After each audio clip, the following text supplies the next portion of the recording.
Aleluia, aleluia. O Senhor esteja convosco. Ele está no meio de nós. Proclamação do Evangelho de Jesus Cristo segundo Marcos. Glória a vós, Senhor. Naquele tempo, os fariseus vieram e começaram a discutir com Jesus. E para pô-lo à prova, pediam-lhe um sinal do céu. Mas Jesus deu um suspiro profundo e disse: Por que esta gente pede um sinal? Em verdade vos digo, a esta gente não será dado nenhum sinal. E deixando-os, Jesus entrou de novo na barca e se dirigiu para outra margem. Palavra da salvação. Glória a vós, Senhor. Aleluia, aleluia, aleluia, aleluia.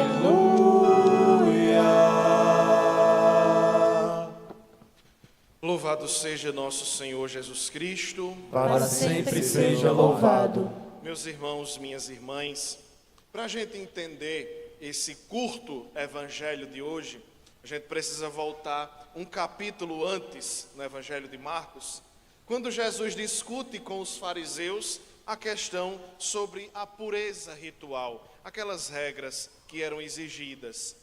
Jesus tinha apresentado aos seus opositores e também aos discípulos que a verdadeira pureza é aquela que se espera do coração. E aí, depois de discutir com os fariseus e de alimentar 4.000 pessoas com alguns pães e peixes, os fariseus novamente entram em discussão com Jesus, pedindo agora um sinal do céu. E Jesus se recusa a dar àqueles fariseus uma demonstração pública que gerasse um espetáculo e expõe não somente a sua indignação pessoal com aquele povo, mas também a incapacidade dos discípulos de acreditar.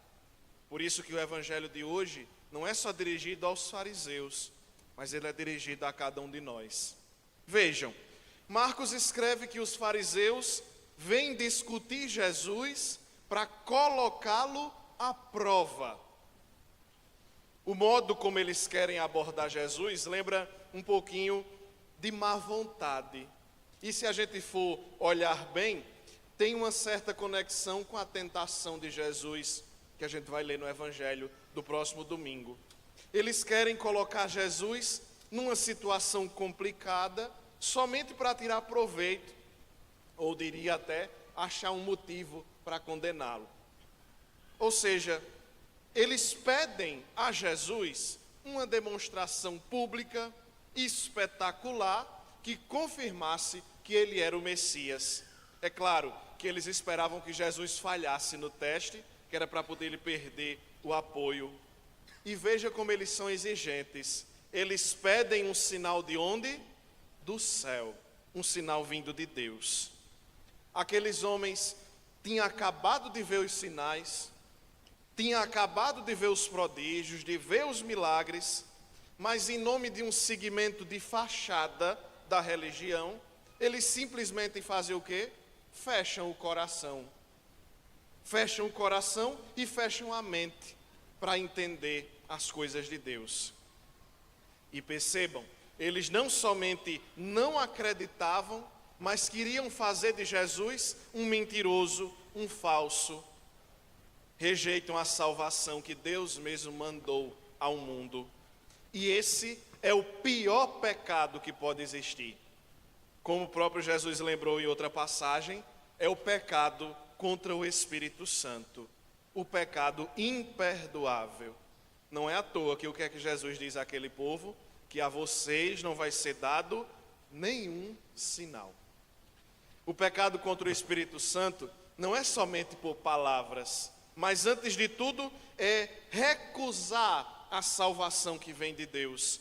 A igreja nos ensina que o Espírito Santo é aquele que abre em nós a chance da conversão, que nos alcança o perdão dos pecados, nos alcança os frutos da redenção de Jesus.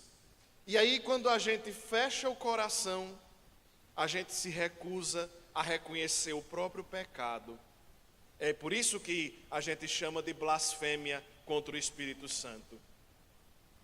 Não é um pecado qualquer, mas é a decisão de permanecer no erro, de se afastar de Deus. Como nos lembrava São João Paulo II, rejeitar o Espírito Santo é se recusar a ir à fonte da graça.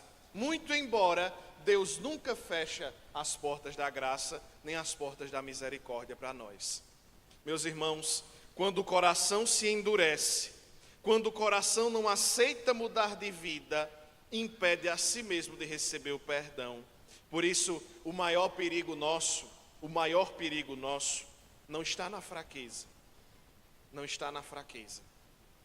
Às vezes, e aí eu falo abertamente como padre, como se eu estivesse escrevendo uma carta aberta.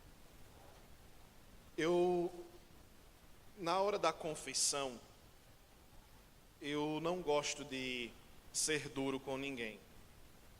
Sabe por quê, meus irmãos? Porque até hoje, uma ou duas pessoas, com exceção, eu nunca escutei confissão, alguém dizendo assim: padre, eu não quero receber a graça de Deus. Mas eu sempre escuto as pessoas dizendo: padre, eu fiz isso. E a coisa que eu acho mais bonita é quando na simplicidade as pessoas dizem assim: mas é por conta da minha fraqueza, padre. Sabe por que eu acho isso bonito? Porque reconhece que não se tem força suficiente para suportar, nem para superar o pecado. Olha, minha gente, eu vou ser muito sincero com vocês. Sabe qual é a maior fonte de pecado na vida da gente? Sabem qual é? É a gente pensar que é forte para vencer o demônio sozinho. É a maior fonte de pecado na vida da gente, é a gente pensar que consegue destruir o mal sozinhos. Por exemplo, não vou nem falar do pecado contra a castidade, porque senão a gente passaria a noite falando. Vou falar simplesmente o pecado contra o terceiro mandamento. Qual é o terceiro mandamento? Guardar. Veja, eu acho engraçado, o povo falta a missa do domingo, mas não reconhece que é pecado mortal, né? E aí eu fico pensando assim: eu vou passar a noite todinha na festa, chegar em casa eu durmo 5 minutos, e aí eu me acordo para ir para a missa. Não acorda não. Você não acorda, porque você pensa que tem força para se acordar, mas você não tem. Principalmente se tiver frio. Aí é que a cama lhe segura. E isso em relação a todos os outros.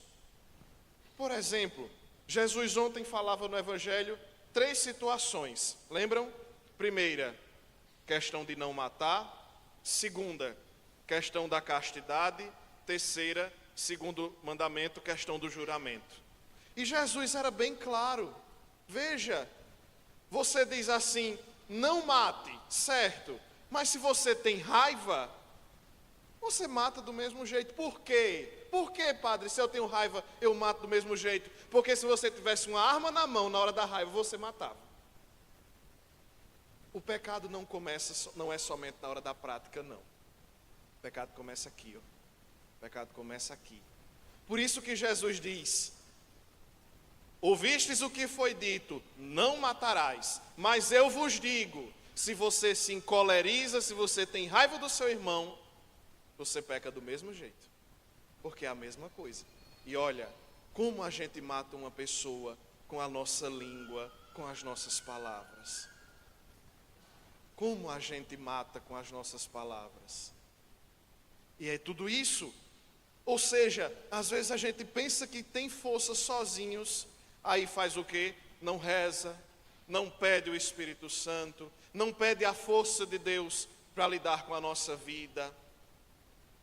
Meus irmãos, é como um casamento. Quem é casado aqui? Levante a mão, por favor. Vocês que são casados, têm uma vida fácil? Se tiverem, me diga que eu vou me ajoelhar aí nos pés de vocês.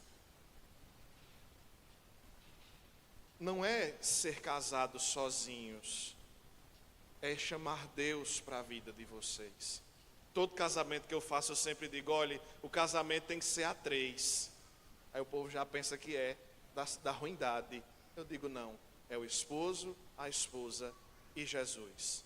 Se não tiver Jesus no meio, o casamento não funciona.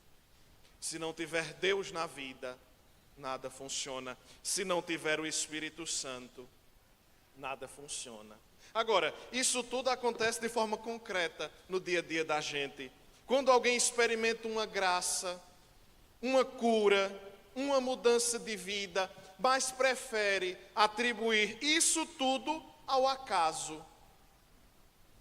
Eu fiquei bom porque eu ia ficar bom mesmo. Eu consegui isso aqui porque não tem a medicina, os médicos me ajudam, então eu ia ficar bom de todo jeito. Aí eu vou dizendo que foi o acaso. Quando eu sinto o chamado à conversão, mas eu endureço o coração dizendo, isso não é vida para mim não. Quando a escuta da palavra de Deus, percebe que precisa perdoar, mudar atitudes, abandonar um pecado, mas mesmo assim, tá bom, Deus me perdoa. Eu rezo de casa, para que eu vou à igreja? Se confessar com o padre é mais pecador do que eu. E aí a gente vai deixando tudo ao acaso, vai cortando a nossa cruz. E quando a gente precisar, eu escutei uma história quando eu era criança, que eu nunca esqueci dessa história. A história de que um homem precisava fazer uma caminhada muito longa, e aí esse homem foi ser um seguidor de Jesus, e Jesus lhe entregou uma grande cruz, para que onde ele fosse, ele levasse aquela cruz. E Jesus disse, nunca largue a cruz, vá com a cruz para todo canto. E aí ele foi. Mas a cruz no meio do caminho foi ficando pesada. Cruz arrastada, junta lixo. Cruz carregada, não. E aí ele foi arrastando a cruz e a cruz foi ficando pesada. E aí ele, esperto, foi fazendo o quê? Não, deixa eu cortar um pedacinho. Aí foi cortando um pedaço da cruz de baixo, do lado, de cima. Ah, mas ainda está cansando. Vou cortar outro pedaço e foi cortando. Aí ficou a cruz bem pequenininha. Determinado lugar da caminhada, para ele chegar no lugar onde ele queria, tinha um abismo bem grande. E aí ele rogou a Deus, como é que eu vou passar, Deus? E Deus disse, use a cruz que eu lhe dei. Mas eu já cortei a cruz todinha. Pois é, eu pedi para você aceitar a cruz, não para você cortá-la. Estão vendo? Sozinhos, a gente não consegue nada. Ou vocês pensam que eu me ordenei padre e foi fácil? Vocês pensam, eu e Roberto somos da mesma turma, vocês pensam que foi fácil para a gente? Vocês pensam que é fácil para esses meninos? Para quem começa e para quem recomeça? Não é fácil. Agora, se a gente escolhe dizer que é tudo ao acaso, mas também quando a gente recusa reconhecer a presença de Jesus, quando desprezamos os sinais do seu amor nos sacramentos, na comunidade, em quem pede ajuda, não é que Deus deixa de falar ou de agir. Ele continua passando e fazendo tanta coisa na vida da gente, mas se a gente fechar o olho e o coração, a gente corre o risco de não perceber a presença dele na vida da gente. Por isso, é importante o versículo 12 do Evangelho. Jesus diz uma resposta, em verdade vos digo, a essa gente que não quer reconhecer a presença de Deus, não vai ser dado nenhum sinal.